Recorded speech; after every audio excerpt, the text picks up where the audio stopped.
Welcome to the Learn True Health podcast. I'm your host, Ashley James. This is episode 489. I am so excited for today's guest. We have back on the show Robby Barbaro, who was in episode 233. You should definitely go back and listen to that. But that was all the way back in 2018.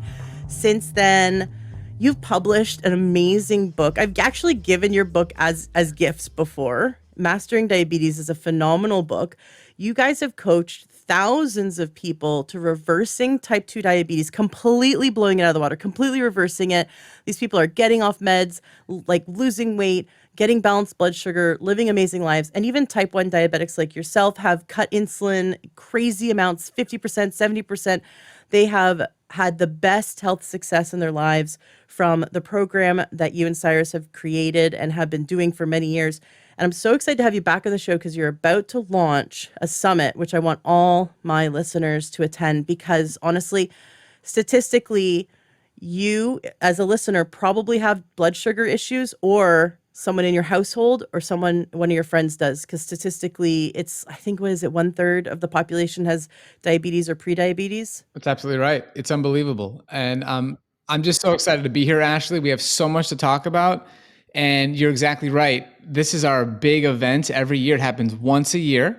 It's the Blood Sugar Revolution Summit. It's absolutely free and people should absolutely register so they can get involved. We do free webinars in the evenings of this event so we can answer questions live. And so people call in, they do a phone call. Like, it's an incredible event. And we have over 22 incredible experts talking on a wide range of topics. So we're just really stoked on it, and people are going to definitely benefit. If you want to learn how to reverse insulin resistance, if you want to learn how to get rid of excess weight, if you want to learn about how you can prevent and reverse conditions like kidney disease, we have heart disease experts, we have fatty liver disease, we have gut health experts, we have cancer experts. It's an amazing event with incredible speakers, and our goal is to help people really take full control of their health and understand the truth, because it's a very confusing landscape right now when it comes to nutrition, but it doesn't have to be confusing. I love that you brought up that you're addressing kidney disease, fatty liver, heart disease, cancer. These are issues that are, it's kind of like an octopus. Like here we have diabetes, but then you see all these arms of diabetes, and we Exactly see right. that it's like what came first, right? Chicken or the egg? Right. And when you go to a medical doctor, they're trained. Now, I love all doctors. The unfortunate part is their education.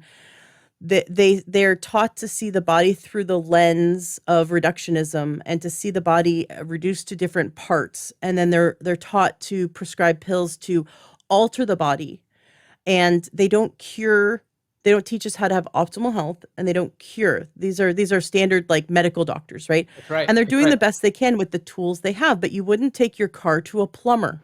That's right. Right? So when we go to a medical doctor with chronic disease, their tools are drugs that manage symptoms, but these drugs have other side effects, and you go down a road of early death and disease. That's And exactly right. when we maintain having diabetes, because if you go to a medical doctor, I know, like, I'm preaching to the choir here, right? I'm talking to you, but this has been my experience also. I had for many years uncontrolled type 2 diabetes, and every medical doctor just said, you're going to be on metformin for the rest of your life. You're going to be on insulin for the rest of your life. Like, this is just, you're going to be on this drug, and we're just going to keep adding drug after drug. And you're going to, quote unquote, manage your diabetes. You're not going to master it. You're going to manage it, meaning you get to keep the diabetes and these drugs. But here's the thing. Medical doctors have probably told the listeners, several listeners just like me, that you'll always have it, which is complete nonsense. It's like saying there's dirt on your face. You're always going to have that dirt on your face. It is. It's like you just wash it off. Just wash it off. So yes, with amazing change in lifestyle and diet and your nutrition, we can heal the body to the point where it no longer has diabetes. But now you've got all these arms of the octopus, because with diabetes comes inflammation, and with inflammation comes heart disease, cancer, fatty liver, kidney issues, eyesight issues, neuropathy. You're losing your limbs. And I have a friend whose boyfriend has erectile dysfunction, and he's in his 40s, early Very 40s, sad. and he now can't get it up because of his blood sugar issues. He also can't, there's certain jobs that he's been fired from, and he can't be hired because he falls asleep. Like he wanted to be a bus driver, can't be a bus driver because he falls asleep. And that's all out of control blood sugar, but he's not willing to change his diet. So those who are listening today are willing. They're excited and willing. They want to know what are the answers because they've been told so many wrong things. So I want you to demystify. Let's talk about Yes. how are we going to demystify and this juggernaut, because we've been lied to by the pharmaceutical industry, by the medical industry, the giant, medical complex, which makes so much money. Maybe you have some statistics here, because I have some old statistics, but maybe you have new statistics of keeping someone diabetic. The medical industry, the pharmaceutical industry, and the hospitals and the doctors, they make, and I saw an old statistic where they make $120,000 off of these patients.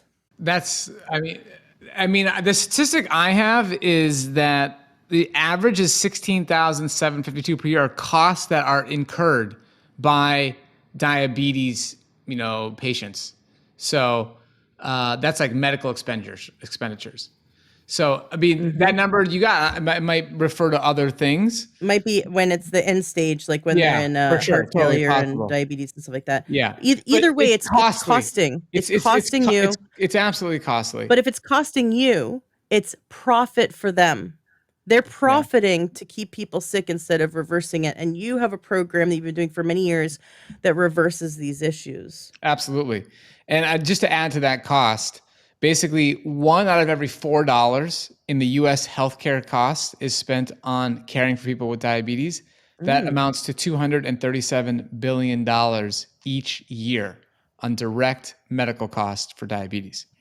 So it's expensive. It's costing. It costs us, but it's a $237 billion profit to keep people having diabetes and to keep everyone in the old way of thinking that you have to eat lots of fat and lots of meat, and you can't eat any vegetables or fruit because those are carbs. Carbs are bad, and you definitely need to take all these meds.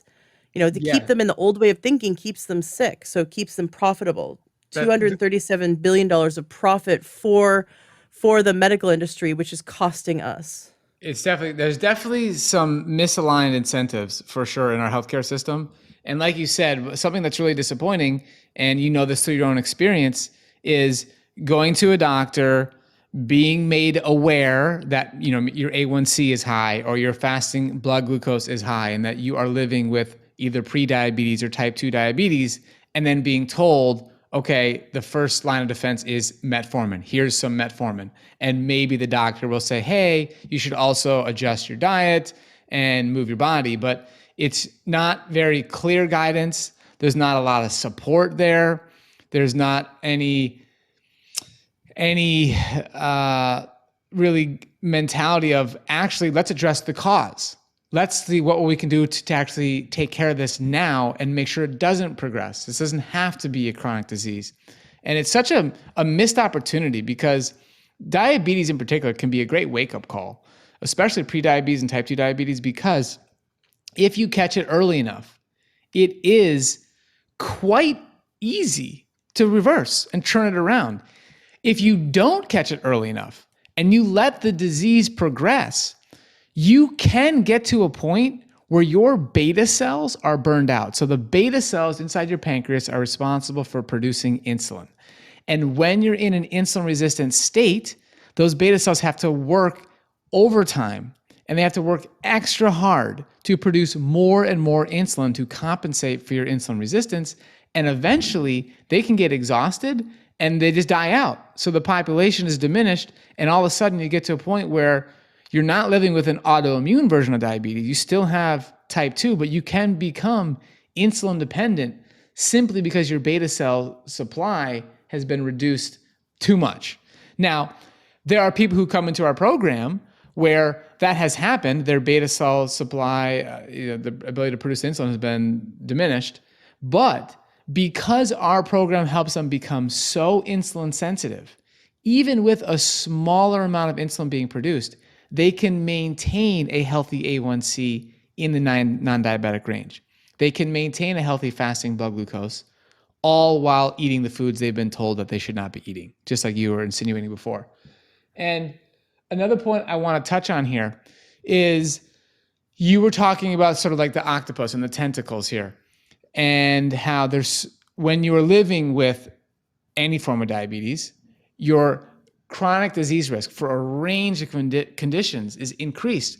And the number one cause of death for people living with all forms of diabetes is heart disease. So that is the most important tentacle, okay? And it is something that you can address. You can absolutely, in many cases, reverse heart disease. You can also halt it and make sure it does not progress. So this is an important part of our program. And again, we have a few interviews in our summit. Dr. Brian Asbill is a cardiologist, and he's interviewed in our summit and talks about this in detail to go, in depth on, cardiovascular issues and tests you can get and all that important information. But what you highlighted is very important to understand. When you are living with diabetes, there are many other concerns. And so our approach is a blessing in the sense that it addresses all of them simultaneously. And that's what's really fun about this. When you follow a low-fat, plant-based whole food diet and you start addressing the root cause, which is insulin resistance, you can absolutely turn your health around. Does that make sense? Absolutely. I had the mayor of New York City, Eric Adams, on my show in episode 437, and he talks about how having diabetes was the wake up call for him. Yes. He was losing his eyesight, not feeling really good. Went to the doctor and came home with a bag of prescriptions and a pamphlet that said living with diabetes. And he rejected that. He thought, I don't want to live with it. I don't want to have it anymore. And so he was he just felt like inspired to type into Google, instead of like how to manage diabetes, he felt inspired to type in like how to beat it. And it led him to your information. It led him to eating a whole food plant-based diet, a very specific way of eating, where you're not eating processed oils and you're not eating processed sugar, processed flours, and you're eating real food. And he had a huge bag of prescriptions. It was pretty gnarly. And he was able to get rid of all of them and be taken off all of them and reverse all of his health issues. And so he's Absolutely. just a big advocate for this way of living, because we can reverse the heart disease, the kidney disease, the liver disease, the heart, the diabetes, and prevent things like cancer. But also people go from feeling incredibly crappy to feeling amazing. Dr. Richard Fleming came on my show in episode 463, and he's a research cardiologist, PhD, and he discovered way back over 30 years ago, discovered the root cause, the beginnings of heart disease before it was detectable in any machines. And he invented a way of scanning in the body, and he could then tell you, if you kept doing the same thing, if you kept eating the same way, kept living the same way, he could predict where heart disease would show up, when, and what he saw was that inflammation was the first thing that he would see in the body. The very first thing he would see was inflammation, and that was the precursor to heart disease. And as we know, that when we're in a diabetic state, the body is just full of inflammation. Is there anything you can say to that? Because I know that your program is incredibly anti-inflammatory, but just getting people's blood sugar under control is also anti-inflammatory. Absolutely. So there's no question. I mean, having high blood glucose is a problem there, but it comes down to the foods that people were eating that led them to have a high blood glucose reading in the first place. It's the foods that people were eating that caused them to be living in a state of insulin resistance. Okay. So foods like meat, cheese, and processed foods, they elevate your levels of inflammation in your body. But at the same time, what's important to understand is when you eat those foods, you're eating foods that cause inflammation, but you're missing out on the opportunity to consume those same calories with foods that actually naturally are anti-inflammatory. Okay? Those are foods that are high in fiber, antioxidants, and other phytochemicals. These foods lower inflammation in your body, okay? They do not have the saturated fat, the endotoxins, okay? So these are foods, like endotoxins, that basically are toxins released from bacteria commonly found in animal foods. So these are the types of toxins that you avoid when you're not eating animal-based products and high-fat products and foods high in saturated fat. So it's kind of like a double whammy. It's like, okay, we're taking away the things that cause a problem, but then we're replacing those calories with foods that actually that address the problem. They're anti-inflammatory. And that's really important to understand here. And I mean, I would love to go a little deeper into the exact foods that we have people eating on the Mastering Diabetes program. Is that okay with you, Ashley? Yeah, I definitely want to touch that. First, I just want to talk about the endotoxins for a minute. Other guests recently have been talking about this and how harmful endotoxins are, but no one said, "Hey, if you're really struggling and endotoxins are a problem for you," because especially people with leaky brain, leaky gut, people who have had Lyme disease or overcoming mold sensitivities. There's just certain people who are way more sensitive to endotoxins. And you're saying that we get it from eating animal flesh. That's exactly right. So basically, it's a toxin. It's present inside a bacterial cell, and it's released when that cell disintegrates, okay? So you have more of these cells when you're consuming animal products. It's really that simple. And it's a big deal.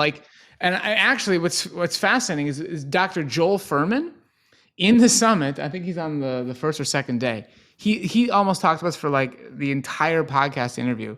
These toxins that are created inside your body when you're eating foods that are not designed for your body. Does that make sense? I love Joel Furman. I've had him on the show.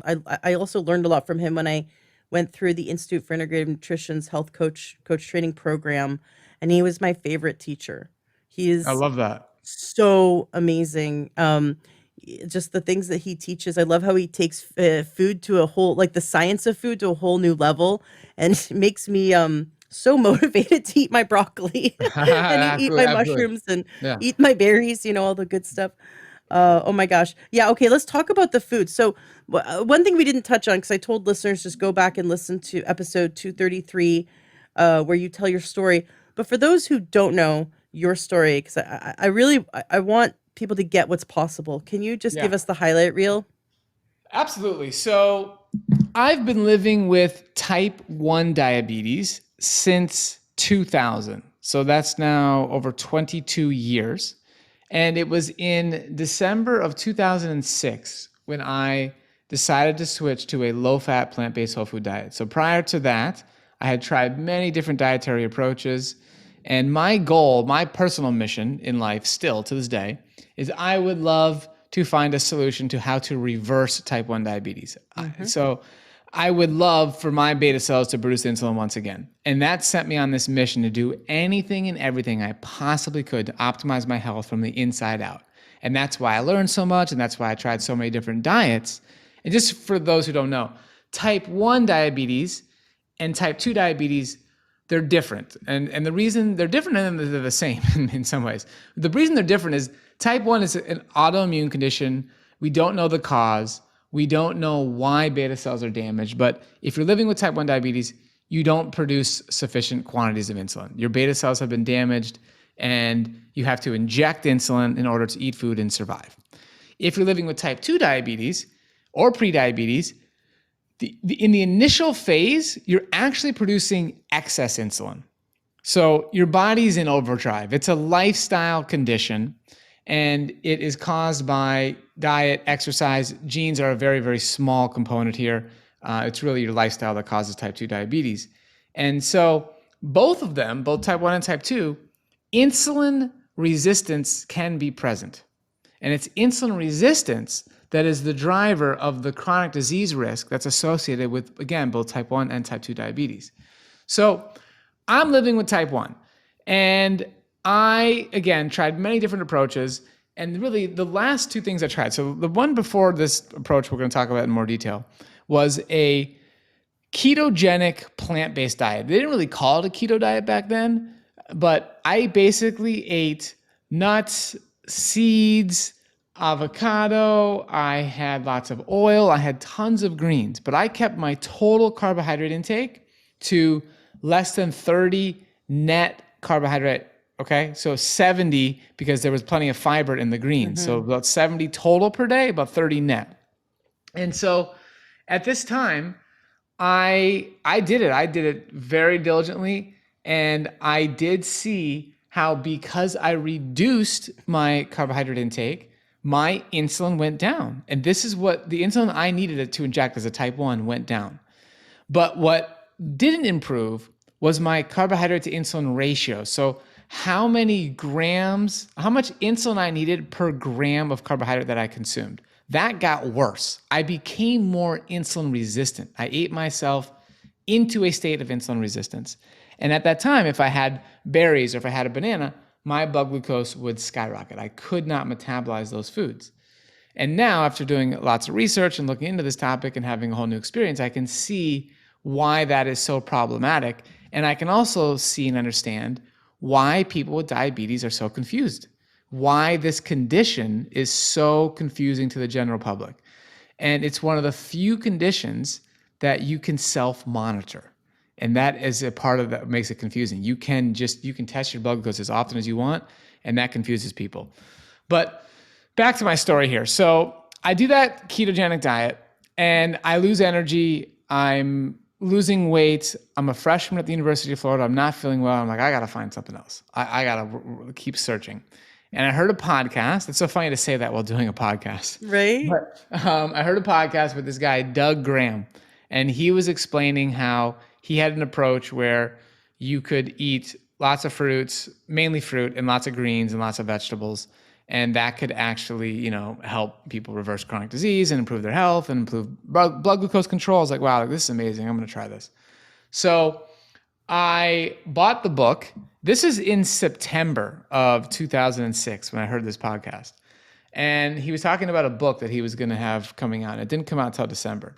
So between September and December, I was a little bit confused. I was buying some of his older books, trying to figure this out and starting to follow a fruit-based diet. But it was December when I started coaching with Doug, and I would email him every single day, and he emailed me back every single day for 90 days straight. I really learned his program. And I started eating unlimited quantities of whole fruit and lots of greens. And my life just transformed. All of a sudden, I was super energetic. All of a sudden, my skin started to radiate. It was unbelievable what happened to my skin. And I had really struggled with skin problems growing up. It was so bad, I took Accutane, which is one of the most serious drugs you can possibly take for acne. I tried all the treatments you could do at the dermatologist, the pills, the laser treatments, the microdermabrasion, the creams, everything. Accutane was the last resort. But I get on this fruit-based diet, and all of a sudden, my skin is like radiating. It was amazing. And my blood glucose control was mind-blowing. So I started eating over 700 grams of total carbohydrate per day. So we go from, a total of 70 to 700. And my insulin use stays at a physiologically normal amount. So right now, to this day, I'll inject like roughly 27 to 30-ish units of insulin per day. That's basal plus bolus. And I'm eating, again, well over 700 grams of carbohydrate. So my insulin sensitivity changed by 900% when you look at it on just a glucose basis. So with modern nutrition software, you can remove fiber and you can remove fructose, okay? Because fructose does not require insulin to be metabolized, and neither does fiber. So if you compare just the amount of glucose I was consuming on the low carbohydrate diet, the ketogenic plant-based low carb diet, compared to now my low-fat plant-based whole food diet, it's a 900% change in the glucose tolerance. So it was basically 1-to-1 for me. For every gram of glucose I consumed, I needed 1 unit of insulin. And now for every 10 grams of glucose I consume, I need 1 unit of insulin. So 900% change. And I love talking about that because on this podcast, we can go deep because we have plenty of time. I love that. Most people don't understand. 99% of people listening don't even know how to do that calculation, but you can do it in a nutrition logging software called Chronometer. And you basically, You can take the glucose. When you look at the carbohydrates, it's broken down inside the software, and you basically take sucrose and divide that by 2. Then you add the glucose, and then you add the what's the other number? I'm blanking on the other number, but there's 3 things that you end up adding together, and you can do that. But the bottom line is, I eat far more carbohydrate than anybody thinks that somebody with diabetes should be eating, and I use a physiologically normal amount of insulin. And that's the goal for a person living with type 1. So my pancreas doesn't produce any insulin anymore. So what I have to do is I have to inject what it normally would have produced on its own. That's the goal. And so oftentimes the people in the low carb world, they get confused for type 1. It's like, oh, I want to take as little insulin as possible. Therefore, I'm just not going to eat carbohydrates. And that's not a good idea. Yeah, you can get lower and lower and lower. And you probably could get below 27.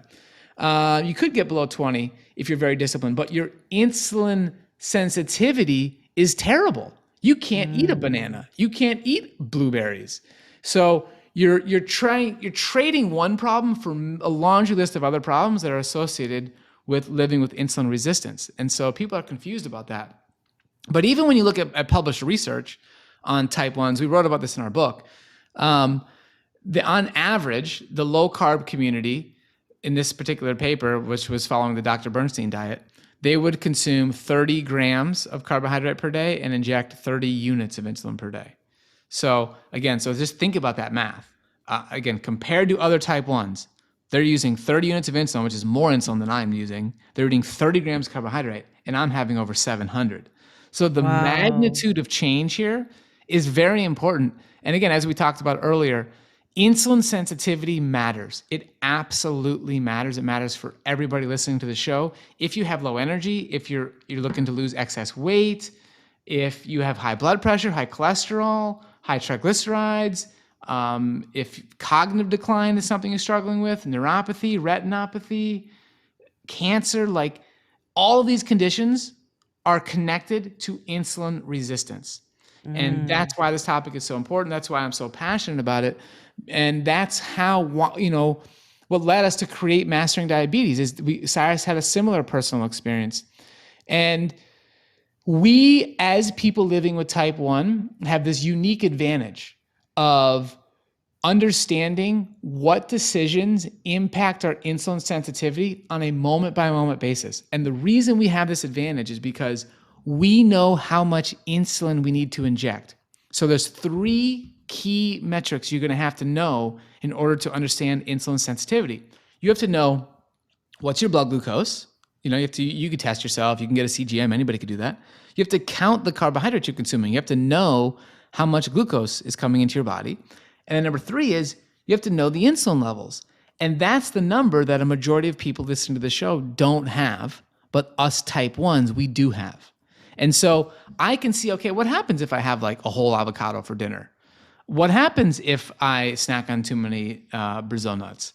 How much insulin do I need to inject over the next 24, 48 hours because of that decision? Or let's say if I'm not being as active, or maybe I'm being more active, what happens to the amount of insulin I need for the grams of carbohydrate I'm consuming? We see that instantly, like we are required to monitor that and manage it, otherwise we wouldn't survive. And so when I had that insight, okay, wow, like I know exactly what to do to make insulin work more efficiently, I can then translate that into, okay, wow, we have over 100 million people in the US alone who are living with prediabetes and type 2 diabetes, and all they need to do is optimize their insulin, the function of insulin inside their own body. They're trying to optimize the insulin that their pancreas is producing, and their disease can go away in the vast majority of cases.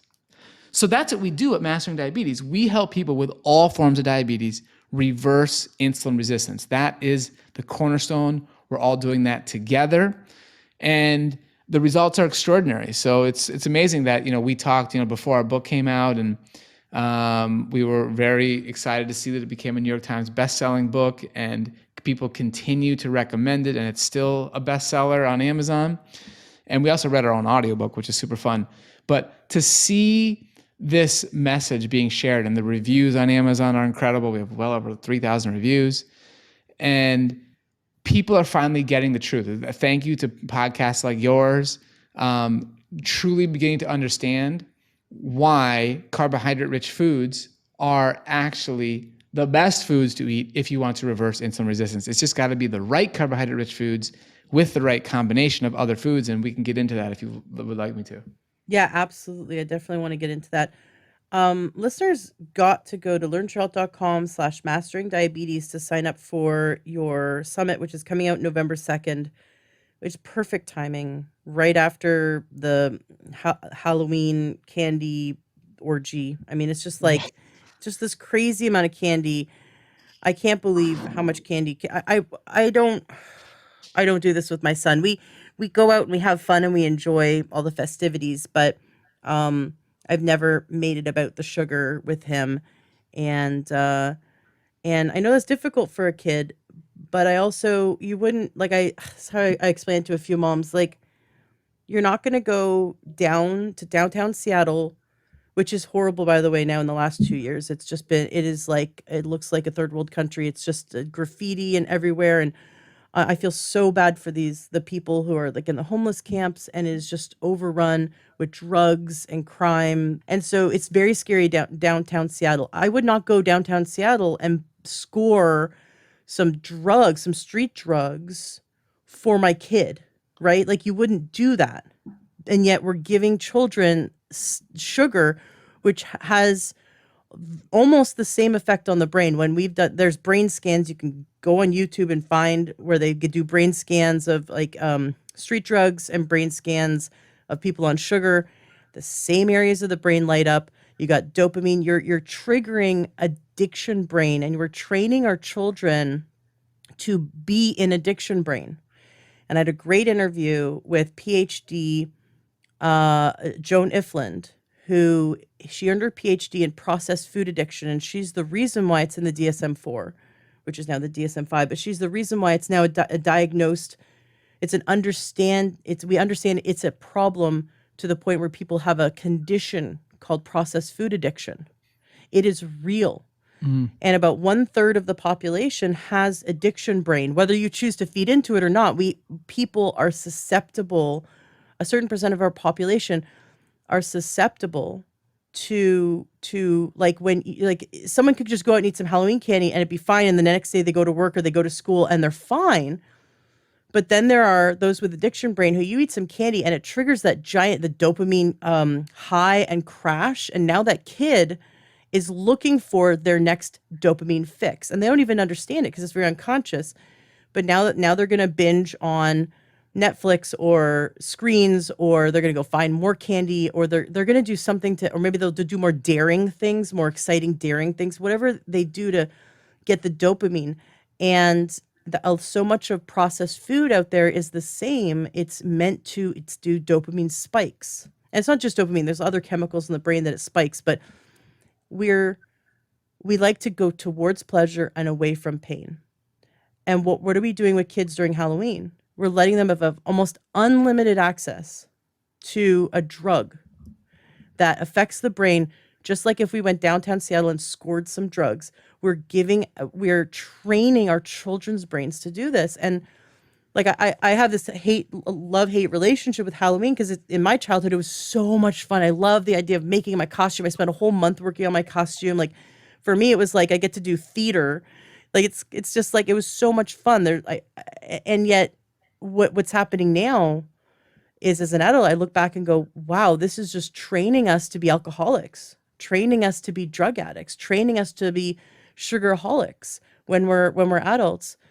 And so I do this fine dance with our son, where it's like, okay, we find some organic, no, like just fruit candy kind of thing, and I give him one or something, but we make it be about the fun. And I talk to him, I dialogue with him about how does your body feel when you eat these good foods versus if you ate this junk food. How do you feel? And he doesn't like how he feels when he eats the garbage food. And so I said, I want it to be his choice, right? I want him to grow up when he goes to his friend's house, he goes, no, I don't want to feel crappy. And I've watched him do it, which I'm really proud of him. I watched him go, no, I really don't want to feel sick. Like, give me the banana. I don't want to feel sick. I don't want to feel gross in my body. And it's that consciousness, but we have to also recognize in ourselves, like here, we're coming out of Halloween and you've got your summit on November 2nd. And I really want all my listeners to sign up for it, because everyone's going to learn something, whether it's fatty liver, healing heart disease, cancer, preventing cancer, and how to heal the body from inflammation. Everyone could benefit from this insulin resistance. But if you don't personally have any blood sugar issues, you know someone who does. And so you could be sharing learnyourhealth.com/mastering diabetes with your friends. We can get everyone that we know and love, at least give them this information, let them make the choice. If they're ready to no longer suffer, then they'll make those steps, which is really, really exciting. So we're coming at a perfect time. It's between Valentine's Day and the Christmas holidays and like all the really high sugar kind of holidays. I think Halloween is the highest sugar holiday. So you're really catching people at a good time. And I hope that my listeners will be more conscious of making the best choices they can during this, candy season. And making the better choices, knowing that the foods they eat can heal their body, which is really exciting. So yeah, let's get into the foods Yes. that your program helps us reverse disease, heal disease. Okay, this is my favorite topic. So if you want, I'm going to go through a resource that we created. It's free. It's online. You can check it out. You can type in high carb foods mastering diabetes. And it's going to take you to this article where we have a list and a photo of all of our green light foods. So we've taken food, we've put it into green light, yellow light, and red light categories. Okay, it's very simple. And I'm going to list some of the key foods in each category that you can easily access, that are affordable, and some that are also particularly in season right now. So the green light category, it starts out with fruits. Okay, fruits as a general class of food are high in water content, they're high in fiber, vitamins, minerals, antioxidants, and phytochemicals. Fruit is a great food for people living with diabetes because it's a whole food. It's the package that is special and important here, all right? What package the fruit comes in, like frozen, dehydrated, fresh, blended.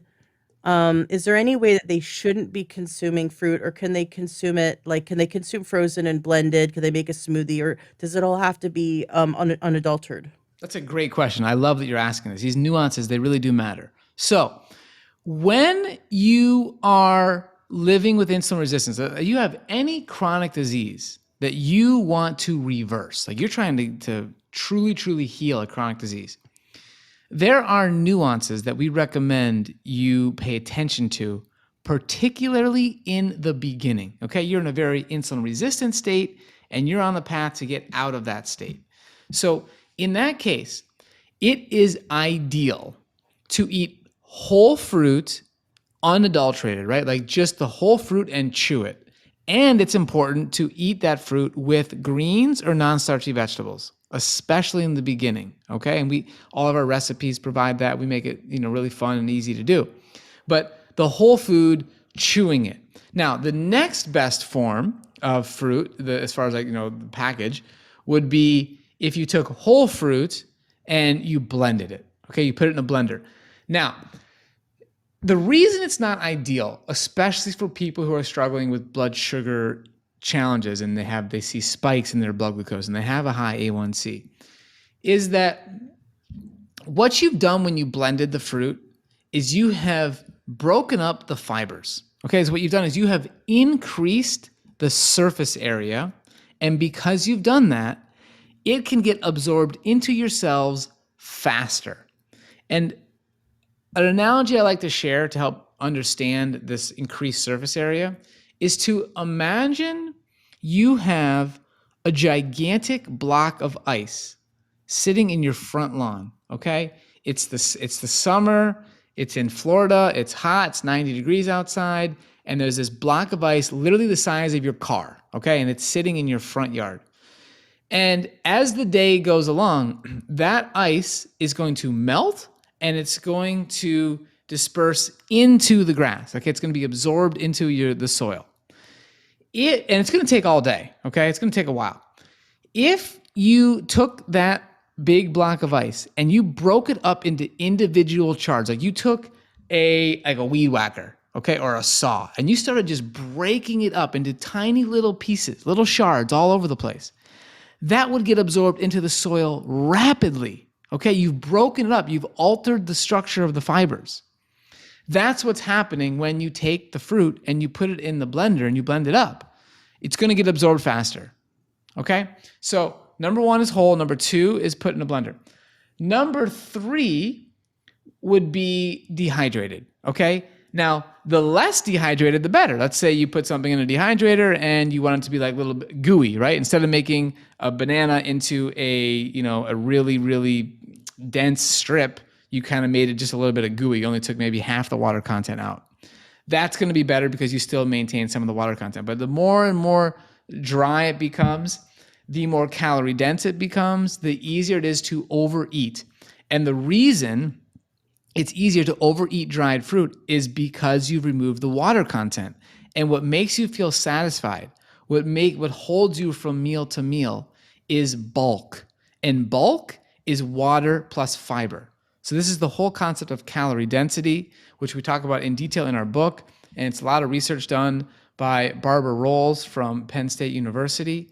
And she has established clearly through decades of research that it's water plus fiber, it's bulk that makes you feel satisfied. So when you're removing the water, you can easily overeat. Then I would say, regular dehydrating. Once you get into like freeze-dried fruit, it really becomes like candy and that stuff like sticks to your teeth. It's not ideal. I would not recommend that at all. I'd probably go and put that into closer to like a red light category. To really try to minimize or completely avoid. You really want to focus on whole fruits. Does that make sense, Ashley? Mm-hmm. Yeah. Okay, good. All right. So I want to mention a few fruits here. Plantains. And if you go and you look at this article, you will see that we have organized all of these categories. So the fruit category is organized by calorie density, meaning that the foods that are the most rich in their caloric content are going to be at the top of the list.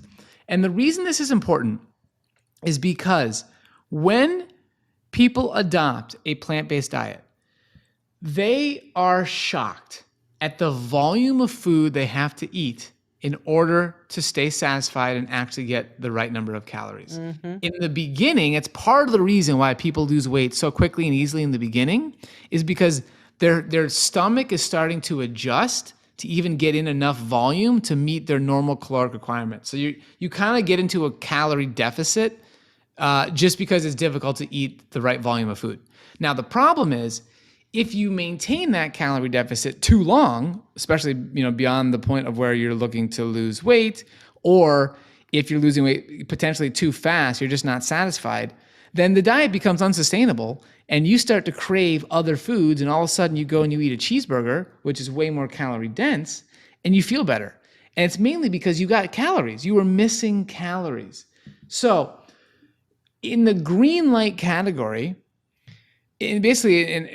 of all the foods in the green light category, if you need to actually focus on the most calorie dense green light foods in order to stay satisfied. So for example, something like watermelon is very calorie dilute, all right? Mm-hmm. You'd be very, very difficult to just eat watermelon all day and be satisfied. You could try and eat it for breakfast, lunch, and dinner, but you would be hungry. You'd be like, I want more food, but you'd feel full, right? So your stomach would just be like, a little bit bloated because you had so much water, so much fiber with not that many calories.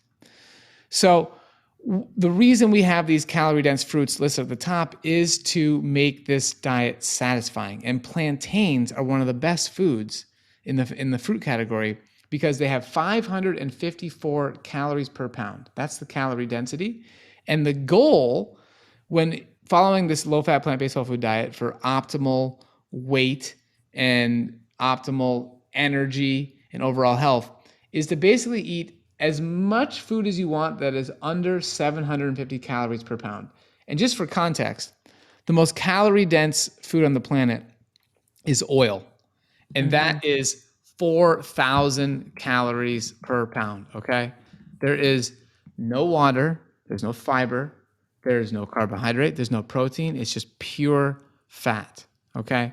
So that is the most calorie dense food. Then when you get into foods like animal products and processed food, that's going to go much higher. So let me give you an example here. Something like chips. Okay, so let's say you had some processed chips. That's about 1,200 calories per pound. Okay, let's say even sugar, 1,700 calories per pound.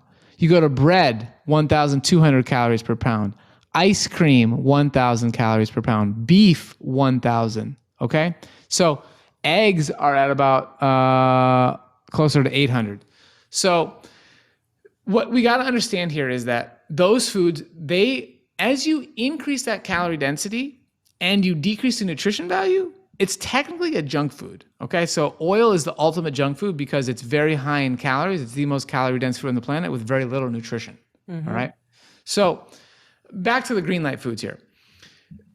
Plantains are in the appropriate calorie density. Now, you wouldn't want to eat just foods that say lettuce or something, or watercress, like 40, 50 calories per pound. Again, that wouldn't be enough. You'd have to eat so many pounds of those foods, you wouldn't be satisfied. So there's a sweet spot.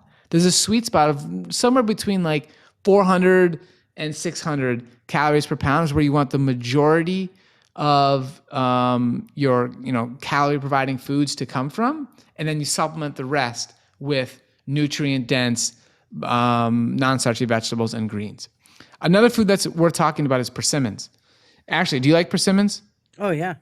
It's an amazing fruit. So a lot of people don't know about persimmons, and they come in commonly found in two forms. Fuyu persimmons are round, Hachia persimmons are cone-shaped.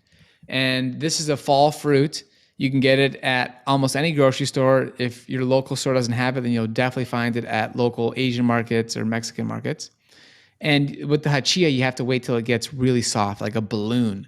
And if you eat it before then, you'll get a bunch of like a chalky sensation in your mouth and you won't enjoy the persimmon anymore. The fuyu, you can eat like an apple. That you can eat crunchy, or you can wait till it gets soft. That's 477 calories per pound. Then bananas, 404 calories per pound. Jackfruit. You ever had jackfruit, Ashley? Yes. I love jackfruit. Okay. Yeah, it takes a bit to process. Yeah. I get a really, really big one, and my son loves it. To me, it tastes like juicy fruit bubble gum, which I imagine. You know that juicy fruit bubble gum literally mimic their entire flavor. That's why it's called juicy fruit. Right. Well, that's when the first time I ever had jackfruit, I'm like, wow, this tastes like my favorite bubble gum as a kid. And then I was like, oh, no, the bubble gum tastes like jackfruit. That's hilarious. I love that. That's a way to look at it. Okay, figs, a great fruit. Okay. There's fun, oranges, cherries, mangoes, longans, kiwi, pears, all the different varieties of pears, all the varieties of apples, pineapple, raspberries, tangerines. There's so many fruits. The variety that you can have on this program is surprising to many people, and it's an opportunity to expand your palate. So there's a lot of fruits, okay? Now, the next category is starchy vegetables. And there's less variety here as far as like total different produce items, but there's a lot of variety within the fact that there's over like 500 different types of potatoes. I mean, there's so many types of potatoes, and you can commonly get at least like 6 or 7 different ones at a grocery store. But potatoes are in this category. And so, for example, the calorie density of a russet potato is 440. All right. That's a perfect place. Like you can eat these when hungry till satisfied. It's very, very difficult to overeat because of the water content and the fiber. And similar to the question you asked about the package of the fruits, the ideal way to consume a potato would be steaming. Okay. And that's going to maintain the largest amount of water content, and it's going to produce the lowest amount of advanced glycation end products, which occur in the cooking process. Then you'd go to something like You could do broiling, you could do baking, then you can do air frying. But all these processes are doing more and more removal of water content, and you want to focus on the whole food. So we also have yams in this category. Taro is a great starch. Mm. Corn. We have there's white potatoes, sweet potatoes, red potatoes. Parsnips is a starchy vegetable that a lot of people love. The flavor is actually much better when you bake parsnips. And then squash, acorn squash, Hubbard squash. That's what's in season right now. We have pumpkin here, spaghetti squash, butternut squash. There's a lot of different squash varieties that you can try, and these are really, really beautiful foods if you're trying to reverse insulin resistance. The next green light category are beans, peas, and lentils. So many varieties of beans, so many varieties of lentils. Get the red ones, the green ones. Green peas are a wonderful food. So we have on this article, which you can access for free. It's on the website. Chickpeas, pink beans, pinto beans, small white beans, black beans, adzuki beans, kidney beans, pigeon beans, great northern beans. These are things you can easily get in a can if you want to. And if you're going to get it from a can, get the option that has no salt added, which there's plenty of those available. And if it does have salt added, you can just try and rinse it off with water to reduce the sodium. But that's going to be important for, again, addressing insulin resistance and also addressing high blood pressure, which comes along with insulin resistance and diabetes in a majority of cases. So lower your sodium intake, get the right packaged products. And I just want to say, a lot of people are scared of packaged food. It's like this, all of a sudden, there's this culture we put like all packaged food into a class of being terrible. And that's not really true. In 2022, there is an amazing amount of foods that do come in a package, but like a plastic bag or a can, but they're absolutely nutritious and delicious and convenient. So don't bypass some of the conveniences of the 2022 world where you can get these foods, some of them pre-made. Like the next category here is intact whole grains. So for example, you can get intact whole grains that have already been pre-cooked and you can heat them up. And if you need to save time, heat them up in the microwave. It's great. So the intact whole grains, those includes spelt, barley, brown rice, quinoa, millet, rye, sorghum, wheat, wild rice, teff, amaranth, buckwheat, bulgur. There's so many intact whole grains. And again, published research shows how beneficial these foods are for reversing insulin resistance and also for longevity. All right, so actually, we just went over the first four categories. Fruits, starchy vegetables, then we had beans, peas, and lentils, then we had intact whole grains. Those foods are listed first because, like I said earlier, you have to focus on foods that provide you energy, provide you with calories. Too many people transition to a plant-based diet and think, oh, I'm just gonna eat a bunch of salads. I'm gonna have tomatoes and carrots and onions and greens and just eat all these salads, and it's not enough. The bulk will make you feel satisfied for maybe the first 30 minutes or an hour, but then an hour and a half comes by, two hours come by, and you're starving. You're like, wow, I need some food. And it's because you didn't get enough calories. You didn't eat foods from the appropriate category of calorie density. So the next part of the green light category, these are foods you add to the calorie providing foods. These are foods that are very dense in their micronutrients, which again, Dr. Furman loves to talk about, and he talks about it in our summit. And these foods are also even higher in their fiber content, and they help stabilize your blood glucose. So things like shallots, artichokes, Brussels sprouts, onions, beets, eggplants, broccoli, mushrooms, bell peppers, fennel, rutabaga, kohlrabi, chayote, cauliflower, okra, turnips, radicchio, asparagus, tomatoes, zucchini, celery, summer squash, cucumber, bok choy. These are amazing non-starchy vegetables that you can add to your life. And when you get amazing recipes, learn how to prepare these foods, they can become very satisfying. Then same thing with leafy greens. Their nutrient density. Leafy greens is so important. We actually had an entire interview with Dr. Rick Dina in this year's summit where he goes and does a nutritional analysis of what happens when you add in some more greens, and in some cases you replace some starchy vegetables with more fruit. What happens to your nutrient intake? It's absolutely fascinating interview. You don't want to miss that. So in this category, we have foods like parsley, leeks, collard greens, kale, green onions, spinach, arugula, mustard greens, beet greens, Swiss chard, purslane, endive, romaine lettuce, red leaf lettuce, green leaf lettuce, iceberg lettuce, butterhead lettuce, Nepalese. You ever had Nepalese, Ashley? I've never heard of it. Nepalese is fun. It's like it's kind of a Mexican food, and it's quite crunchy and has sort of like a little bit of a slimy texture, but it's actually quite good. So if you're listening, you guys got to Google that, Nepalese recipes. You'll have some fun with it. So that's the greens, and then we have herbs and spices in the green light category. So these are foods you can essentially eat when hungry till satisfied. You really don't have to worry about the quantity. And the key is, again, we talked about this in the first podcast, actually, so I'm not like repeating too much of that old stuff. But the key is that you're having these foods in a low-fat environment. So if you eat a bunch of fruit and a bunch of fat, don't expect to reverse your insulin resistance. You're increasing your carbohydrate intake while simultaneously decreasing your fat intake. And that includes even some of the foods that people are calling good fats these days, the healthy fats. And that's why we have the yellow light category. So the yellow light category lists foods that they're healthy, they're nutritious, they're nutrient dense, but you have to be cognizant of how much you're consuming. So this includes avocados, nuts and seeds, soy products, olives, and some particular fruits, which one of them would be durian. Durian's a high-fat fruit. And those are all whole foods, absolutely delicious, absolutely nutritious, can be a great part of your program, but you can't sit down and watch a movie and just start snacking on cashews and almonds and Brazil nuts. You're going to eat way too many. You're going to exceed your fat intake very quickly, and it's going to cause insulin resistance, even though these are plant-based fats. You can still have too much.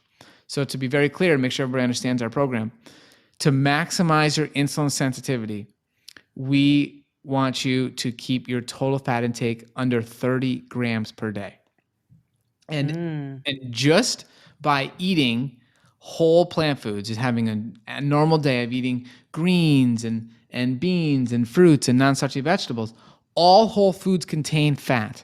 As a matter of fact, all whole foods contain essential fatty acids, and when you eat a large enough volume of them, you meet your requirements. You can have chia seeds and flax seeds as an insurance policy, but just a typical day of eating, you'll get 15, 16, 17 grams of total fat without consuming any high-fat foods. And then the moment you start adding in, a handful of nuts, a half an avocado, all of a sudden you're going to go past 30 very quickly. And I highly recommend that people listening use a nutrition logging software to actually become aware of how much fat they're consuming per day. It's really important. So we have those high-fat plant-based foods in the yellow light category. We also have processed carbohydrate-rich foods that are still healthy, but they're a little bit more processed. So this is like pastas. You could have brown rice pasta. You could have chickpea pasta. You can also have something like Ezekiel bread, okay? Whatever these foods were originally made out of, it's better to have the whole form. So brown rice is better than brown rice pasta, okay? If the Ezekiel bread was made out of some sprouted bread, whatever that original grain was, just eat the whole grain. That's the better option. It's less refined. The calorie density is lower in most cases. To be clear, in the pasta case, the calorie density is actually quite similar. So brown rice pasta ends up having similar calorie density because of the water that's absorbed in the cooking process. But it's still a little more refined, and it's better to have brown rice. So we clarify that.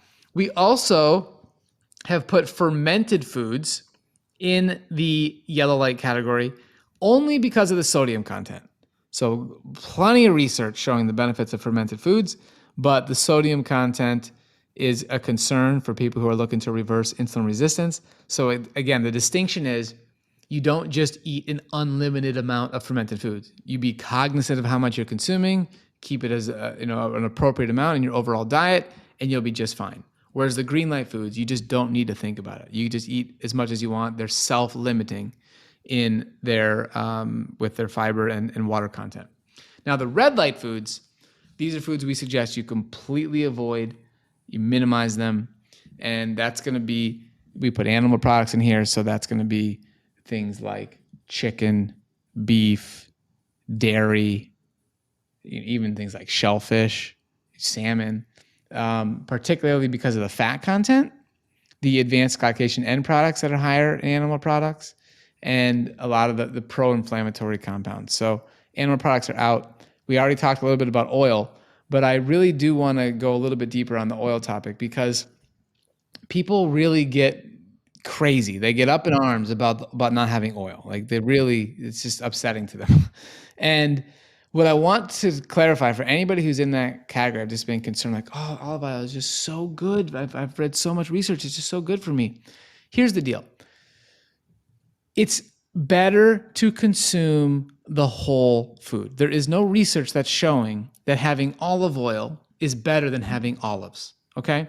And a recent study I was looking at was a study where they documented the 100 richest dietary sources of polyphenols. And this is a fascinating paper. And within the list of 100, black olives is in the list, and so is olive oil, okay? And so what I want people to understand is this paper documented the dramatic difference in the nutrition content of a whole black olives versus olive oil. And when you consume the same weight of olives, the study did 100 grams of olives and 100 grams of olive oil. The polyphenol content is 9 times greater in the black olives, the whole black olives. The antioxidant content is 2 times greater, and it's 75% less calories. So it's more nutrition, less calories. For a society that is generally overweight and needs to lose weight, it's just better to have the whole food. And it's going to be the same thing across the board, whether you're talking about avocado oil, sesame oil, or any other of your favorite oils. It's just better to have the whole food. You don't need to have this processed food where so much is removed. So in this particular study, we see how in the olive oil, not only was the fiber removed and the protein removed and the carbohydrate removed, but a great portion of the nutrition was removed in the processing. Mm-hmm. It's just unnecessary. So we're big advocates of whole foods. It's not like we're anti-fat, like, oh, just don't have any fat. No, it's have the appropriate fats in a whole food format and keep your fat intake, again, under 30 grams per day, or another way to look at it is no more than 15% of your total calories coming from fat. That is how you will optimize your insulin sensitivity. And this is where there's actually a lot of confusion in the research world, because you'll see a lot of papers where people are comparing a low-carb diet to a low-fat diet, but the low-fat diet wasn't actually a low-fat diet. It was usually 30% of calories from fat, high 20s, not under 15. And that's a big mistake that's happening in the research. A few other red light foods that are obvious, but I want to state them anyways. Processed food in general. So obviously we're not telling people to have Twinkies or M&Ms or Snickers bars. That's not going to be helpful. But it's also important to clarify that even some of the modern new plant-based foods you're finding in grocery stores, plant-based burgers, these foods are made in a laboratory. They're processed. They're high in fat. We're not recommending you consume those. You can make amazing burgers from beans and other ingredients, and you can really enjoy your life that way. You don't need these processed foods. It's not going to help you reverse insulin resistance. And that's our really simple traffic light system, Ashley. I love it. So much to talk about. With the keto, I think so many people have been told, or they feel like so many people say, well, I saw a study, or I heard, or my doctor says that eating keto or Atkins increases insulin sensitivity. And I feel when I cut out most of my carbs and I ate really high fat, that increased my insulin sensitivity.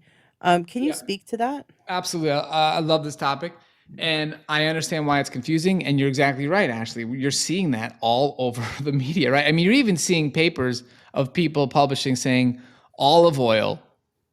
This is in the research. Like the actual researchers are concluding that olive oil increases insulin sensitivity. And so, a big mistake that's happening is number one, how insulin sensitivity is measured in the research papers. So there are a few common ways. The gold standard in testing insulin sensitivity is the euglycemic clamp test. This is a test that's very expensive. It's done in a laboratory. It takes many, many hours.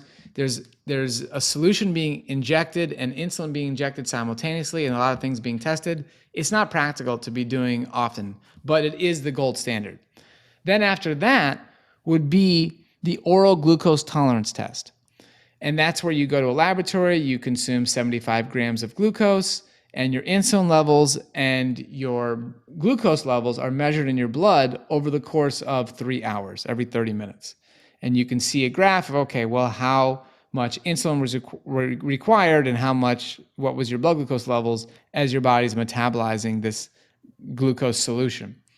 And these two are both valid forms of testing insulin sensitivity because they contain a glucose challenge.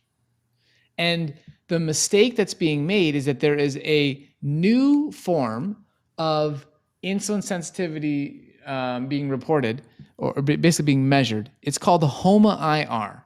And HOMA-IR is a surrogate basically allowing researchers to measure insulin sensitivity in a much less expensive, less invasive way. And this test only requires a fasting blood glucose number and a fasting insulin level. So you can easily get that done. Those are very easy blood tests, okay? And what's missing here is there's no glucose challenge.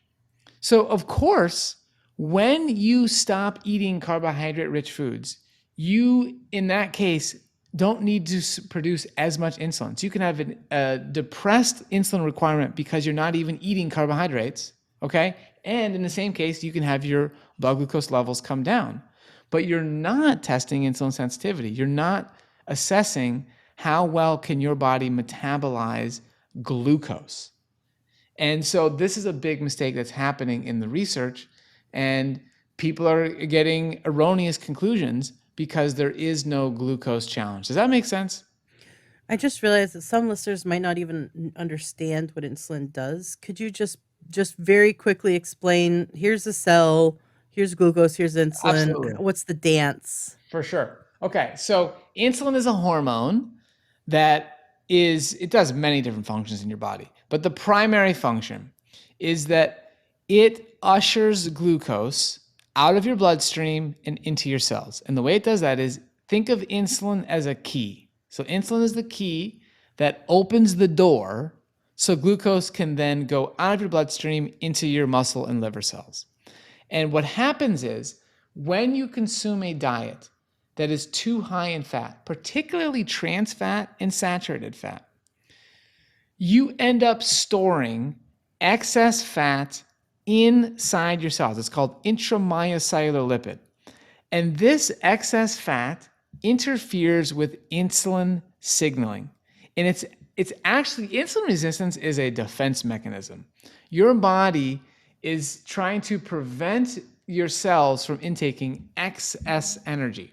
So if there's too much fat inside the cell, your body is saying, okay, I don't want that glucose. The glucose that's sitting in the bloodstream, I don't want it. I have too much. I'm overloaded when it comes to fuel in here.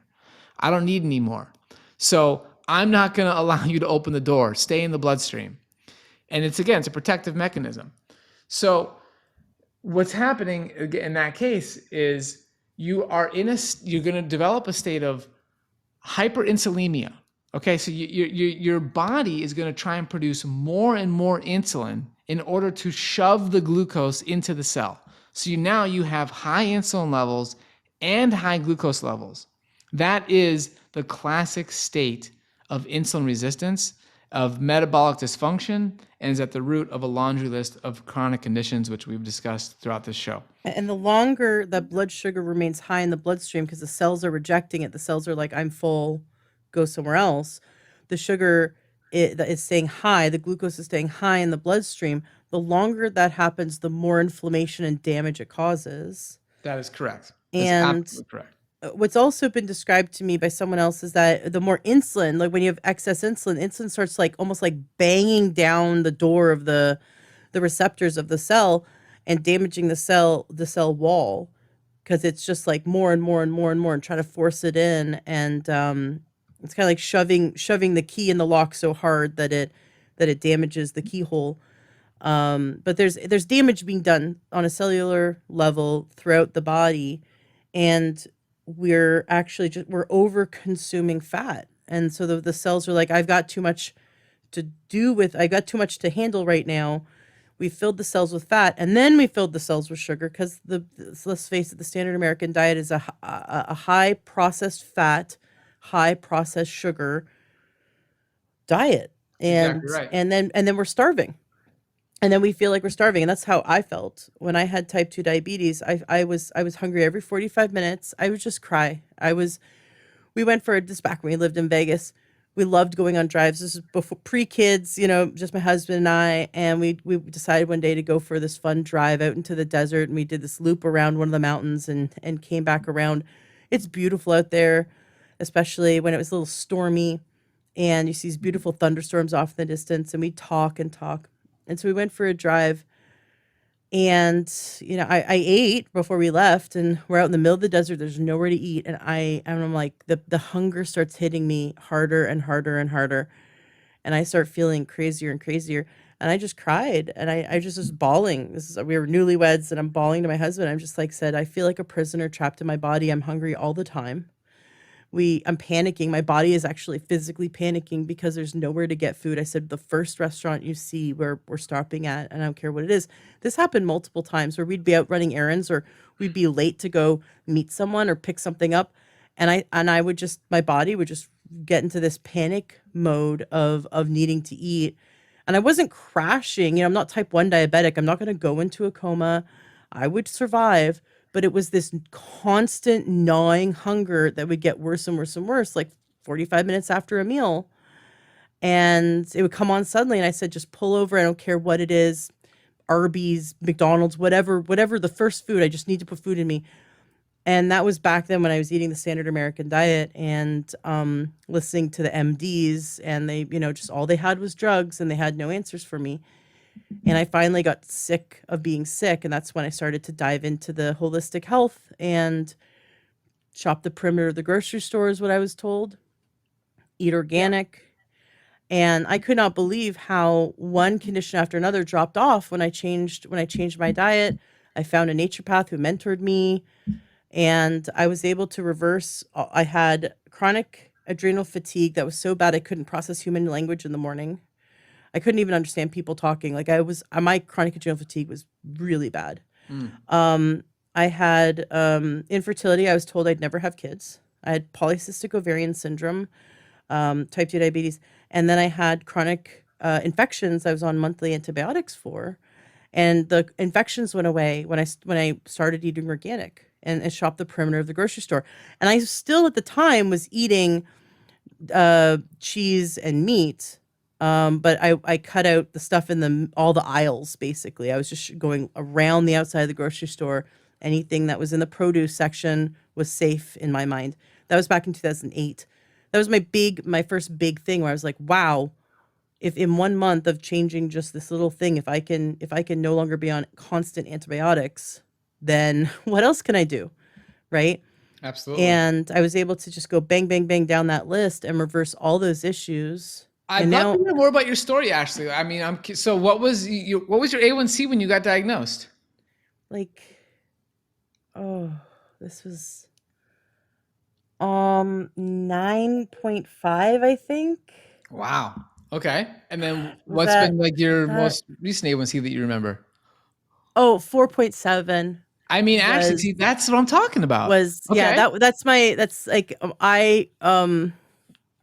it was so That's funny. My powerful. my midwife was like, "You have better blood sugar than I do," and I'm like, Hmm. "Yeah, well, Hmm. that's," and then I told her to get your book. Yeah, I love that. Okay. And tell the audience, like, what did you eat? What did I eat when I was sick, or what did I Not to eat? reverse insulin resistance, to reverse. Oh. Well, so it was a process for me because, Hmm. I was actually one of Dr. Bernstein's patients. You Wow. mentioned Dr. Bernstein died. I was one of his patients. My mom, so I mean, I love getting vulnerable and sharing my story, and I could totally go on for hours. So I want to be cognizant of the time. Um, but I was not sick when I was like in my early teens. I was really healthy. I was very athletic. I I didn't care about food. I just ate whatever was put in front of me, and my we just ate a lot of vegetables and like lean meat and kind of like brown rice and that kind of thing. Like my mom was pretty healthy, so we ate healthy, but I didn't care about food. And then when I hit puberty, because women, gain hips and boobs, and my mom had the psychosis around weight, and so she started putting me on diets when I was 12, and Hmm. she put me on diet after diet. I wasn't overweight, Wow. and she took me to the Weight Watchers, she took me to Dr. Bernstein, and that started messing with me because now I'm doing keto. I'm 16 years old, an athlete. I was on the rugby team, I was on the swim team. I rollerbladed and cycled, I weightlifted. I was very athletic. I thought I ate healthy, but my mom in her mind thought I was needed to lose weight. And that for me, I rebelled. I pushed against that. I rebelled that. But I did his diet, and after his diet, it messed my body up so much because it was this weird, keto thing. And like, oh man, and he would yell at me if I didn't lose more than a pound a week. I remember losing less than a pound in 1 week. I'm 16 years old and I'm an athlete, Wow. and he yelled at me and he told me I cheated. I walked out of there crying. Wow. And so, my mom would send me, actually, that wasn't the first time that my mom sent me to a doctor or a nutritionist to try to like all, and I'm surprised now looking back, like all these doctors were like, yes, telling my mom, yeah, she could lose some weight. I'm like, I'm, I can show you pictures. Like no one would think I was overweight. So I Wow. don't know what these doctors were thinking, but they all put me on all these diets, and my mom, would buy all the latest. Oh, we went and met Dr. Barry Sears when he wrote his first version of the Zone diet, and met him, and like shook his hand, did the Zone diet with my mom. So she was so diet obsessed that it really it messed with me, right? And then I rejected all of it and said no. And then I started just eating like my boyfriend, which was, I'd never eaten that way. And he was like going to Subway and eating Subway sandwiches and bologna and Wonder Bread. And he was a black belt. And I'm like, well, and I was into martial arts at the time, going to the dojo 5 days a week. And I'm like, well, I'm going to eat just like the black belts because they know what they're doing. And that made it worse. Then I just that's when I really, my blood sugar started spiraling out of control because I was eating literally no healthy food. It was all processed, Wow. This is and an it was incredible all journey you've been on. right. But for me, and I love, and my both my parents have passed away. I love my parents, and now as a parent myself, I really understand that my mom was coming from a place of fear and love, and how many times as parents our love comes out as fear, and then that fear is anger. And what we're trying to do is we're so afraid we're going to screw up our kids that we actually end up screwing up our kids, which is just life. It's just I love my mom for how much she loved me so much. She put me through that craziness, and it has led me to where I am today. So now I can help. I'm on my own healing journey. I can help others heal themselves. Like I don't regret any of that, but I can look back and go, that was really messed up. Like I can look at my childhood and go, that wasn't okay. But at the time I thought it was normal, right? Because we always think what we're going through is normal. But now I can go back and say, those doctors were wrong and they shouldn't have done that with me. And I'm surprised that not one of those doctors took my mom aside and said, there's nothing wrong with her. Stop putting her on diets. Just let her like eat healthy food.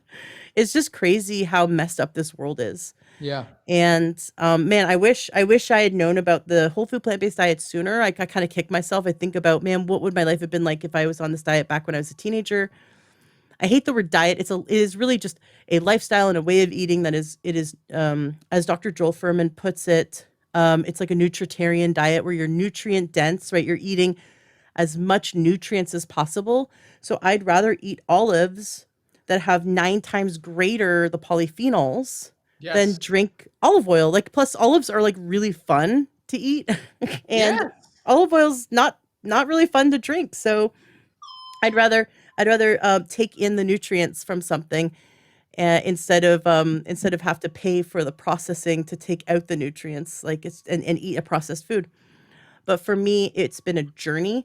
So I really fought this idea of not eating meat because I had been on Atkins several times, Dr. Bernstein. I'd been so many times on these diets where doctors told me or books told me that meat was the solution and that carbohydrates were the devil. And my mom would accost me if I ate any carbohydrates. She'd yell at me. So I had a lot of emotional trauma around carbohydrates. And this idea of eating even a banana was so foreign to me because I thought it was so dangerous. It's Um, unbelievable. I mean, I'm so glad you're sharing this experience because it's just a for another reminder.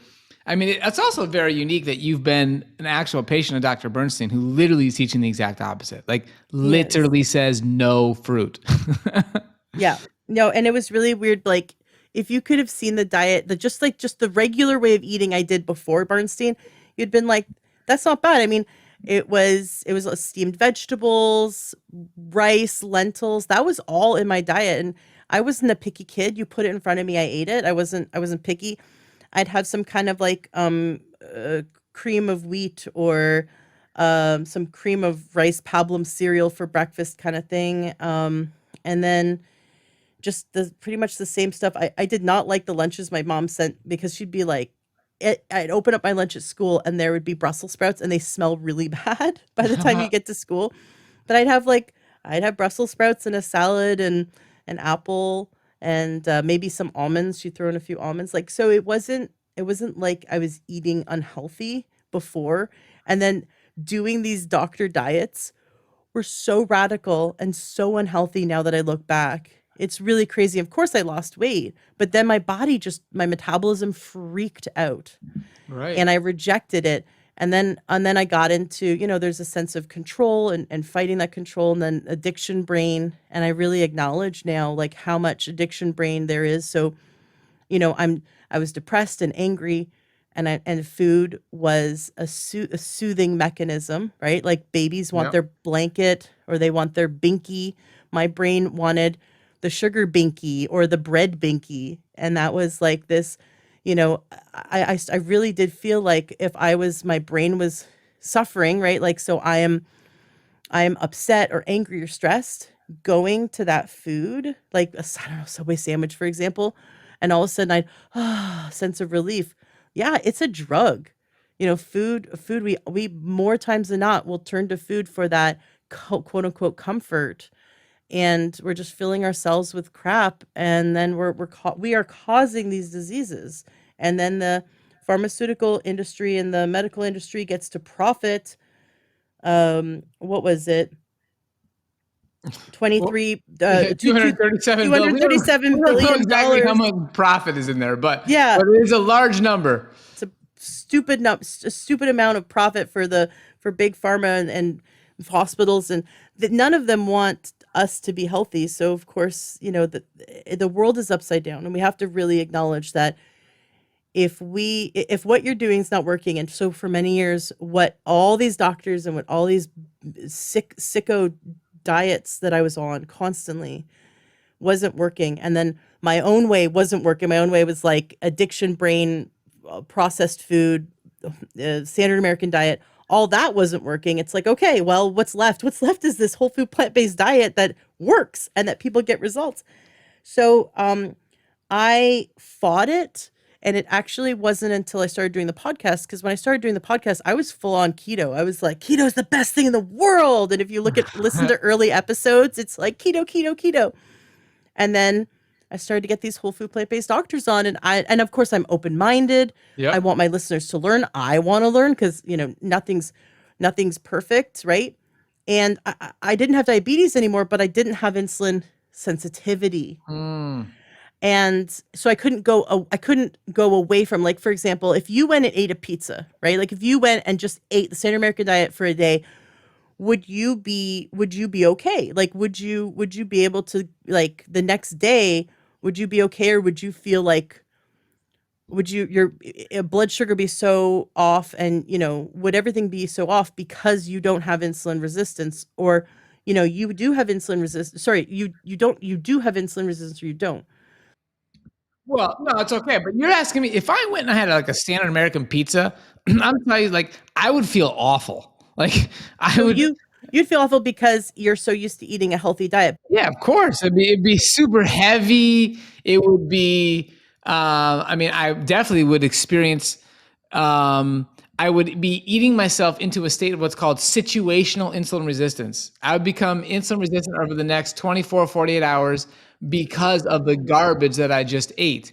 I mean, could I get back into my normal state of insulin sensitivity? Yeah, if I started, if I didn't like continue to eat a bunch of that garbage, then yeah, I'd be back to normal. But You can situationally like, because of all the fat that fills your cells. Does that mean that after 24 hours of not eating crap, can people already see insulin sensitivity coming back online? when people come to our in-person retreats, which are about 3.5 days long, people fly in on a Thursday. We have dinner on Thursday. We kick it off all day Friday, all day Saturday, all day Sunday. People leave on Monday morning. In that rapid, short period of time, every single person who's come to one of our retreats in person experiences an improvement in insulin sensitivity rapidly. I'm like within the first day, people are type 1s are reducing their insulin. Type 2s are reducing their oral meds. They're reducing their blood pressure medications. We have a doctor who comes in to oversee the whole process. We've had many amazing plant-based doctors come and join us. And it happens rapidly, no question. And that's because when they're under our care at a retreat, we do choose to give people optimal results as fast as possible, which means all 3 meals are changed immediately. It's extremely high nutrient density, very low fat, and we're having people move their body twice a day. So we speed this up to show people what's possible and then help give them a plan to maintain it when they come home. Which is a little bit different than, again, if you read our book, like most people transition 1 meal at a time over an extended period of time. But when you do everything in an optimal way, results come in very fast. Cool. So going back to your question. So at the time when I was keto, right, it was the best thing in the world. At the beginning of starting this podcast 6 years ago, if I ate outside of keto, but even if it was healthy, like potatoes, right? Or had the Ezekiel bread like you talked about, but mine would be gluten-free. Like sprouted gluten-free bread, I don't know.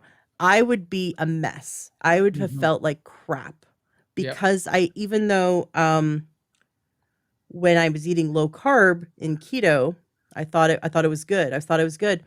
You go out of those boundaries of keto, and I felt horrible. I also developed inflamed liver. It wasn't fatty liver, it was inflamed liver. I had an ultrasound done and blood work done, and my liver enzymes were through the roof. And the ultrasound tech, you could see my liver. It was pushing out. It was so distended. It was pushing out beyond my rib cage. Wow. And it was so painful. I couldn't sleep on my right side.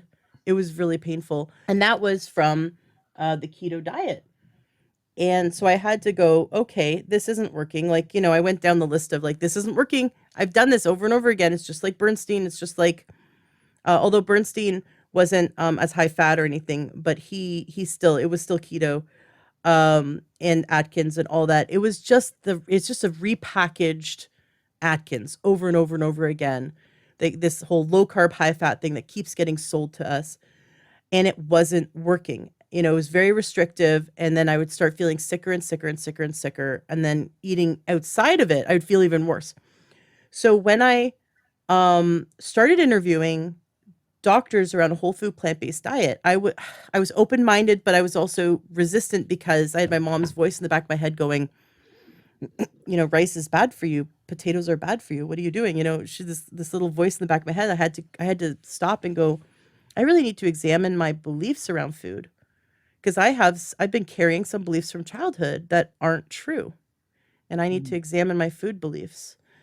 And when I had an expert, I don't even think he was a doctor, it was an author, because my last little like reasoning why I shouldn't eat a whole food plant-based diet was there's not enough protein. Because back in my mind, again, meat is the answer, right? And that had been my belief system that I had had around food, but my belief system wasn't serving me anymore because I was not optimal health. And I don't believe in diet dogma. Here's the thing. If we have a dogma, right, and then something changes in the body, right, we need to adapt our diet to help our body. And so dogma will stop us from doing that. So I had to examine my own diet dogma. And this one author that I had on the show said, well, you can get 16 grams of protein from a serving of lentils. And I was sold. I was like, well, wait, that's like 2 eggs or whatever, right? I was like, oh, I can trade out my eggs for lentils and I can trade out my chicken for beans. And then I started kind of going down this list of, wow, there's a lot of protein in vegetables and a lot of protein in a lot of other nutrients also. But then, hearing like, well, where does the ape and the elephant, those strongest land mammals get their protein from, right? They're eating plants, right? So let's cut out the middleman. Right. But I started doing that, and then shortly after eating, so I decided to basically do the program that you recommend, and Chef AJ and Dr. Goldhammer and Dr. Esselstyn and Dr. Furman and all these other plant-based doctors that I've had on the show. They all pretty much say the same thing. There's nuances, right? Like yours is really geared to reversing diabetes, and Dr. Esselstyn has a slightly different spin, and that's more for heart disease. And so, but it's all very, very, very, they all complement each other. Correct. And you would still probably reverse diabetes on any of their programs because they're all very, very similar. But I like how, like you said, the nuances were dialing stuff in for your program, which is fantastic. And just watching people reverse disease. I went and tested my blood sugar, which I hadn't done because I wasn't like diabetic anymore, but I didn't have insulin resistance. And I always could not get below 115. Like fasting, couldn't get below 115. 2 hours after a meal or 4 hours after a meal, couldn't get below 115. It was just no matter what, even on keto, couldn't get below 115. It was like the weirdest. It was like this barrier. And I remember, like, I don't know if it was weeks or months into eating this way, but it wasn't long after. It was still new to me. And I was kind of on this high of how excited I was because I was feeling better and better and better. My rings were loose on my hand. Like I was like, wow, I'm doing really well. And then I tested my blood sugar and it was 87. And I just started crying, like tears of joy. I just and I'd eaten like a snack an hour before, and it wasn't a big snack, but I'm like, this isn't even fasting. Like I ate something an hour before, and I felt so even keel. I wasn't hungry for hours. And I know you said like when people first go plant-based, they're hungry because they only ate like 200 calories for a meal because they don't realize that you kind of have to eat more. And so I was like, oh, I just had seconds. I'm like, okay, I'm just gonna have a second serving of brown rice, beans, and my stir fry of vegetables that are done with water instead of oil. I'm just gonna have a second serving, and that's fine. And now I'm full. But I go hours without crashing. I don't crash. I go hours without feeling hungry. So, if I have to skip a meal because I'm super busy, I don't have jitters. I don't have panic. My body doesn't panic. I just go, okay, I'm just a little hungry. I'm going to drink water, and then I'm going to get something in me when I can. It's so much freedom. And here's the paradox, because the paradox is like people who don't eat this way think they won't have freedom because like, well, I can't eat. You can't eat it. Like I can't eat at restaurants. I can't eat at my mom's house anymore, or my aunt's house or whatever relative. I can't go have wings with the boys, or like they're thinking about all the limitations and how they won't have freedom. But that way of eating costs them health freedom and freedom in their body. Right. You're so right. And so what I love is I jump out of bed in the morning. I don't need coffee anymore. Like if I do partake in coffee, it's like I do a tiny, tiny, tiny amount, and it's kind of just my little fun like drug of choice. But I don't need it. So I don't do it every day. I don't need it. I used to need coffee. I wake up, I jump out of bed. Like I didn't have any stimulants this morning to get on the show with you. I just jump out of bed and I'm like, boom, my mind is awake. I'm awake. That is totally not me when I was on animal products and when I was on, processed food. So I have body freedom. I have energy throughout the day. I have so much body freedom. So yeah, I've traded the freedom of eating crap food for health in my body.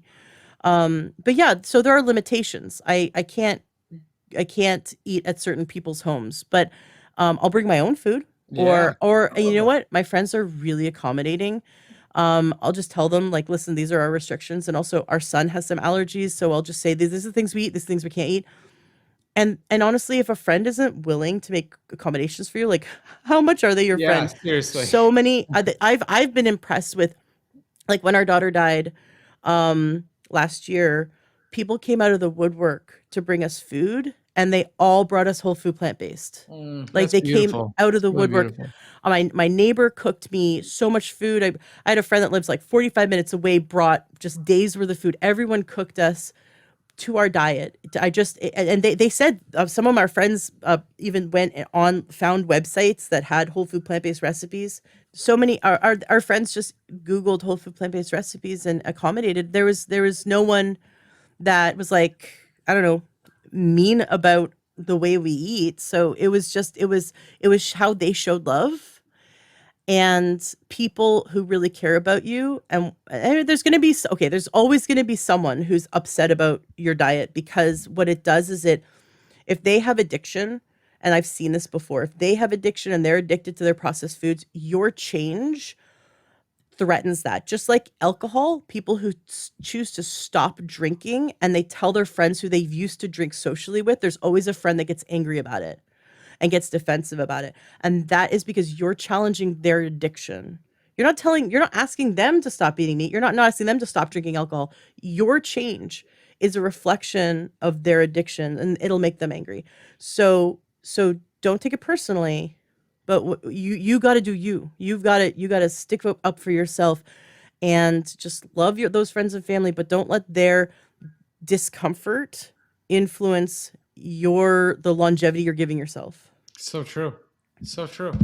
Yeah. Like, So there's my soapbox. I love it. I mean, what an amazing example. What an amazing story you have. And I mean, also the practicality of doing this lifestyle, communicating with people, with friends, with loved ones. Like that could be an entire show. Like we should do a whole show on that topic. Yeah, But right? I Yeah, your mean, coaching. I'd love your coaching on helping people navigate once they've made these changes, yeah, navigating those friends and family, because that's something that, you know, I'm I've grown a thick skin. yeah. But I acknowledge that there's a lot of listeners who haven't yet, right? I don't know what it was. I think it was, honestly, I think it was giving birth to our son. He's 7.5. And so I think right about that time, I was in the hospital for 5 days, in labor for 3.5 days straight. And it was pretty ridiculous. And I was just like, people were walking in and out, and I was half naked, all naked. I don't remember. And I think that's when I just lost that that ability to care about, or like have what other people think of me, Mm, have me want to change the good that I'm doing for myself to make other people feel comfortable. mm. And I'm like, so somewhere around there, I grew a pair. And I'm like, you know what? I love my friends and family, but if my health choices that are healing my body is making someone uncomfortable, they need to work on their baggage. I am not going to make myself unhealthy to make someone comfortable. And this is what we're doing as a society, is we're trying to make people comfortable by making ourselves unhealthy. And we really need to cut that out. That is not healthy for anyone. It's okay to be that black sheep, that salmon that's swimming upstream, that's saying no to the things they know are unhealthy for them when everyone else is saying yes to them. It's Couldn't it's agree more. okay. Couldn't agree Yeah. more. And be proud of what you're doing. You're reducing the healthcare costs in this country. You're reducing, the impact on the environment, and you're becoming an example of what's possible, and having more energy, and having, less missed work days because you're actually healthy. I mean, that's actually another big cost of our countries. And when people are unwell, they can't contribute to the workforce. It's a problem. So you got to be Right. proud of yourself. I'm just proud that I'm reducing the profits to big pharma. There you go. That's another thing to be very proud of. Fantastic. I mean, um, what about, so you keep talking about half an avocado, and I don't have a concept for that, because you cut open avocado, you eat the whole thing. If someone were to eat too much nuts or too much avocado, like in too much for your program, do they not get results, or what does this look yeah, like? so it's a good question. So here's what happens. If people start eating too much of those foods, it does inhibit weight loss for a lot of people. And what it does is it also uh, makes it more challenging to have certain fruits. So you'll hear a lot of people that say, "Oh, well, look, if you're going to have these nuts and seeds, and you have diabetes, you should be careful with the quote unquote high glycemic fruits." And this is only a problem when you are in an insulin resistant state. So basically, then if you're going to have more fat from plant-based sources, then you're going to be limited to things like berries and pears and foods like that, in order to keep your blood glucose under control. So that's the main concern. But again, like nuts and seeds are fantastic. Like they're great. It's just the quantity. You don't want to sit down and just start snacking on them, because there is it's just easy to overeat them. It's just really that simple. It's so easy. It's so Yeah. easy.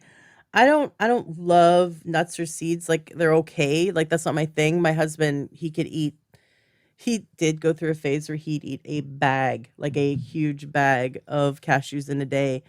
And he actually chose, he went vegan before I ever considered going whole food plant-based. And he was the guy, when I met him 14 years ago, he would only eat meat, and yeah, he never ate vegetables. Mm, He would do like nachos. There might be a vegetable in nachos, but pretty much like that's he was the meat hilarious. and potatoes and the nachos guy, and oh, ice cream and just all the junk food and the alcohol and the sugar and all that. And when I first met him, I got him off of sugar, alcohol. I mean, he was an alcoholic, but just socially, I was like, no, this is not good. And we made some good changes, but he was still just like beef for breakfast, lunch, and dinner kind of thing. Mm. And even that was too much for me, and I was like always on and off Atkins. He was just go go go, meat only, meat and coffee basically. And then one day he woke up, and I think it was about 5 years ago. He just woke up and he said, I'm never eating the flesh of an animal again. Wow. And that was like, what? That was a complete opposite. And he goes, yeah, and he's the kind of guy who'd never kill a spider for me. He's 6'6". He's very tall. No one's ever picked a fight with him just because he looks like he'd take you down. But he's a total pacifist, Mm. and he won't. He's like, he'll take the spider outside, but he won't kill it.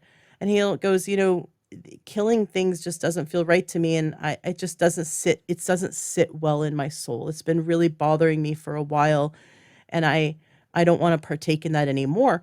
And I had been also telling him about stuff from my podcasts. Like, I think the last thing I told him that might have been the very, very final thing that made him flip over was I had a Robin Openshaw on talking about one of her books, which was something called like Vibe or High Vibration Life. And she was talking about the vibration of food, and that there's hertz, like you can measure the hertz of food. So if you go to the grocery store, you can take this machine that measures the hertz or the energy frequency of something. And she says, broccoli and carrots and apples and bananas, they'll all be like 60 hertz, 90 hertz. They'll be high in hertz. And then she goes, do you know how much pork is? And I'm like, no. And I just had like pork sausages that morning for breakfast.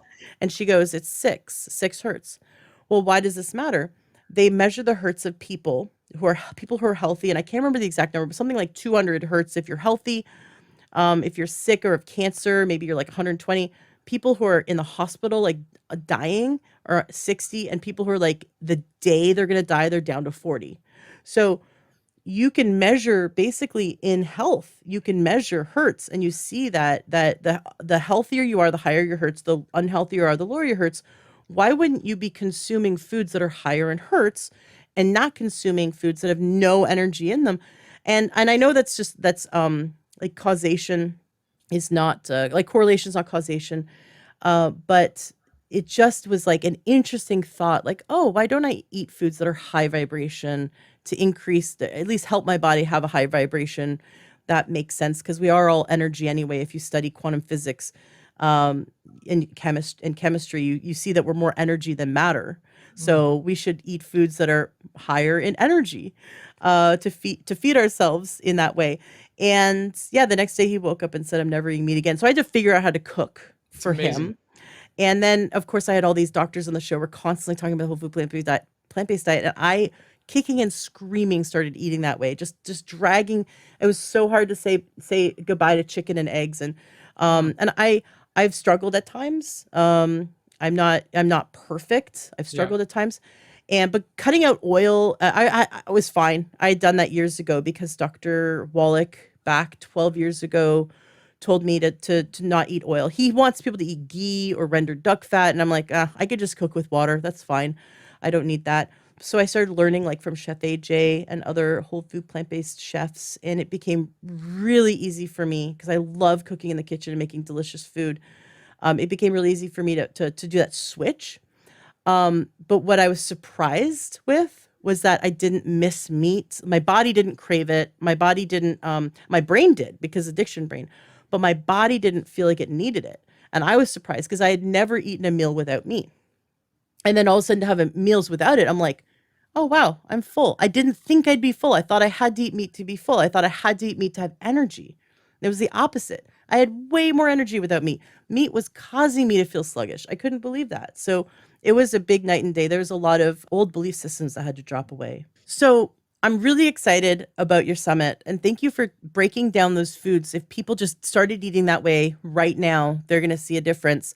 But we want to give them tools and we want to arm them with so much good information, which is what your summit's going to do. So people can go to learntruehealth.com/mastering diabetes and get access to your summit.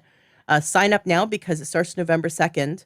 Tell us about your summit. What are we going to get out of it? What does it look like? How long is it? Are people going Okay. to be able to do your summit and then dive into this and master their Yes. diabetes? Okay. You said the most important word there, practical. We're all about practicality at Mastering Diabetes. And so each interview, each expert is summing up what they're teaching with practical tips for you to put into action.